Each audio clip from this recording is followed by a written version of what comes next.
Do you remember we spoke about Palmer Sandhu, the former chief superintendent from the Metropolitan Police, who has been threatened with legal action from the Met over breaching an allegedly non-existent non-disclosure agreement that the Met simply don't admit to making staff sign, but are suing one of their former officers for breaching?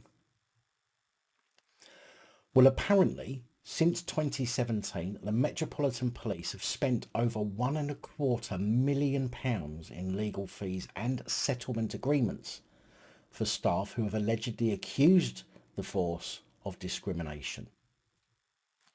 According to a Freedom of Information request made by opendemocracy.net, it seems that the Met feel the allegations made against them will avoid being made public if they settle the cases before it reaches legal proceedings.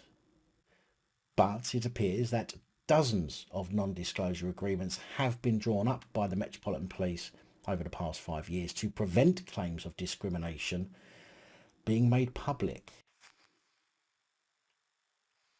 But of course, they don't make anyone sign non-disclosure agreements, do they? Of course not. The dozens of non-disclosure agreements uncovered by Open Democracy claims the NDAs relate to 44 separate claims of sexual discrimination, 35 claims of racial discrimination, and 11 claims of discrimination based on sexual orientation. Brian Paddick, who served as the Metropolitan Police's Deputy Assistant Commissioner from 2003 to 2007, told Open Democracy this is consistent with the Met's culture of cover-up rather than own-up. In an email to the Guardian newspaper earlier this year, the Metropolitan Police said no officer, when they leave the Met, whether they are dismissed or not, is asked to sign a non-disclosure agreement. But what you need to remember is it's all in the wording when you're dealing with the law and the police. Although the two are definitely chalk and cheese, but they simply say that no one is asked to sign an NDA. So does that mean it's part of their contract? In other words, they're not asked to sign one, they are informed that they must via their contract or face some forfeit.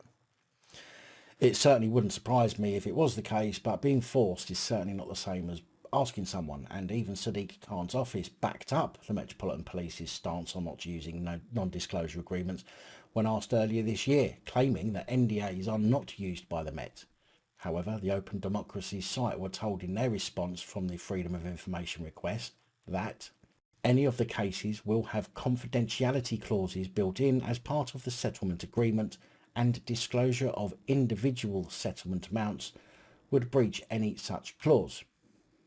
And let's have it right, a confidentiality clause not to speak about something is a non-disclosure agreement. Same shit, dressed in a different jacket. This confidentiality clause or non-disclosure agreement is likely why only 8 cases of racial, gender and sexual orientation based discrimination ended up being upheld by employment tribunals, because they were not silenced and settled out of court, which means of course they made it into the public domain. But 90 cases were settled confidentially out of court, meaning the details of which haven't seen the light of day, at least yet. I can't say I'm at all surprised about these revelations. If the Met tell you anything, or rather if the police tell you anything, you can pretty much guarantee that the opposite is true in most cases. I mean, talk about rebuilding trust and being transparent.